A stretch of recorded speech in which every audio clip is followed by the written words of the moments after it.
A three-day meeting on the contested politics of culture, hosted by UCT's Humanities in Africa in July, had all the markings of your typical international scholarly gathering. Papers were presented, questions were posed, discussions were had, and email addresses were swapped. But more than that, the occasion also marked UCT's debut as host of a worldwide universities network event, the WUN. UCT joined the WUN in 2009, becoming the first African institution, together with 16 research-intensive universities spanning 5 continents. Titled Uses and Abuses of Culture, the gathering aimed to identify, among other things, points of intellectual convergence as the basis of possible future collaborations. Well, this was a fantastic opportunity for UCT, this meeting. One of the, I think they call them global challenges that WUN has identified is in respect of understanding cultures. And the purpose of the meeting was to provide a series of intellectual introductions to people who are members of the workshop.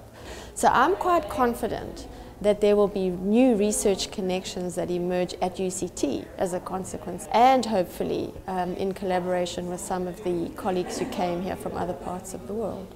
5 faculties from UCT participated in this interdisciplinary seminar, which is why HUMA became the intellectual host of this meeting. Rather than the somewhat bland designation of understanding cultures, we chose to focus a bit more narrowly, a bit more specifically. And what we were interested in is for people from a range of different disciplines, a range of different backgrounds and expertise, to confront how the idea of culture has become a kind of common sense. You know, everybody will speak about the culture of this, the culture of that, the culture of violence, the culture of consumption. It's a term that's very much part both of academic common sense and popular common sense. And given its widespread currency, it seemed to us a very good time to think about, okay, what do we understand by it? And when we all talk about culture, across these many disciplines, do we mean the same thing by it? And why has it become such a why is it used to such a great extent? In his keynote address, Professor John Komarov set the tone for a vigorous discussion on culture by looking at the historical definition and saying that today, cultural identity is asserted to be 2 different and opposite things congealed in one object. On the one hand, we take culture to be a matter of choice. We live in a world of choice. We choose our identities, and often we inscribe them, especially in the contemporary moment, in the neoliberal moment, in consumption. We are what we represent ourselves to be, we are what we consume, and there's an enormous industry in America, it's called the culture industry, which is dedicated to this fact. Basically, Latino Inc., Arlene Davila's book is an extraordinary testimony to this, where Latin American populations define themselves by how they consume. And there are any number of Latino pizza houses, Latino fashion houses, Latino more or less everything else houses. Adorno might have died a second time had he known quite how far the culture industry had diverged from Frankfurt School interest. But at the same time, we also see ethnicity, indeed, cultural identity as an essence, an essential being that inheres in biogenetics. The huge explosion of Ancestry Inc., that is to say, biogenetic forms of identifying yourself, has become a major industry. How do you get into a college in America by proving that you are Hispanic? You send off a sample of your DNA to either Ancestry Inc. or to National Geographic, and 2 weeks later you get an identification. But your identity, in other words, takes on a materiality that inheres in embodiment. Of course, this is something we hear an enormous amount in public discourse. You don't get it. I am Tswana, it is something in my being, it's something I can't necessarily describe to you. You can know it by its behavioral manifestations, but it is something essential. It's something that is transmitted, as it were, through the ancestral genetics of being.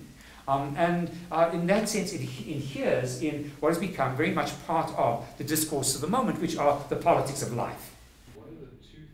A wide variety of topics were discussed over the 3 days, including whiteness, culture and power, human rights, race, class and HIV/AIDS, and the politics of culture.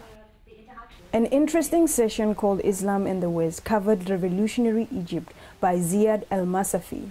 Another, titled Ritual and Imperialism, The Last Rites of Imperialism, was presented by HUMA's Shamil Jepi. I mean, one of the most interesting questions that was consistently asked during those 3 weeks of the Egyptian Revolution was, do the Egyptians have a democratic culture? Does Egyptian culture, can it accommodate democracy?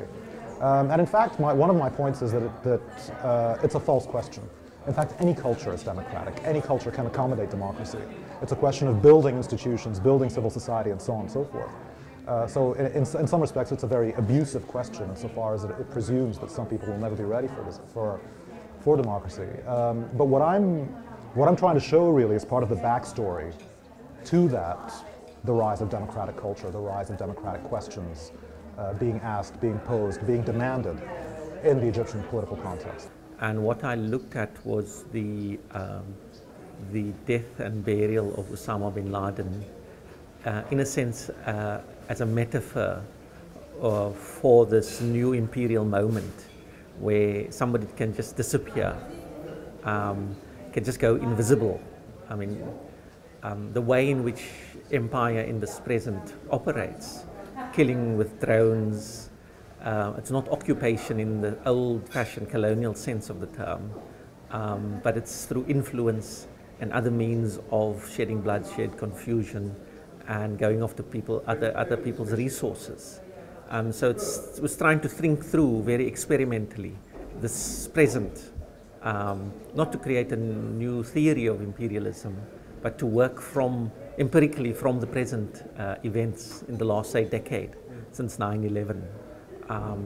And to reflect on the possibilities of developing some working definitions or empowering notions of empire in the present. Under the theme of race, class and culture, Hlonipha Mokoena presented research on the question of culture among the Kholwa.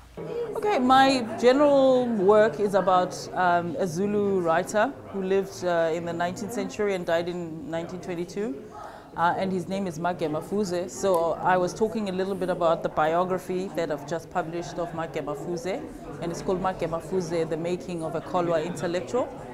And what is fascinating about him is that basically he's a forgotten writer because he wrote in Zulu. He spoke English and had studied English, but he decided that he wanted to write in Zulu. And generally speaking, South Africans tended to move towards English in terms of presenting our ideas. I mean, he's complicated in that he wasn't writing a novel. I mean, Zulu novels have done quite well. So he didn't write a novel. He was writing a historical text, trying to talk about the meaning of history for Zulu people and black people, but also trying to think about where black people had come from sort of originally, like how did we populate the continent of Africa? And a topic like that doesn't, it sort of passed on to English. So he just disappeared and became known really amongst people who work on Zulu history. For Professor Pozel, the success of the meeting was that participants across the different fields of study and areas of expertise discovered their shared interest in researching something they all call culture, even if they don't necessarily mean the same thing by it.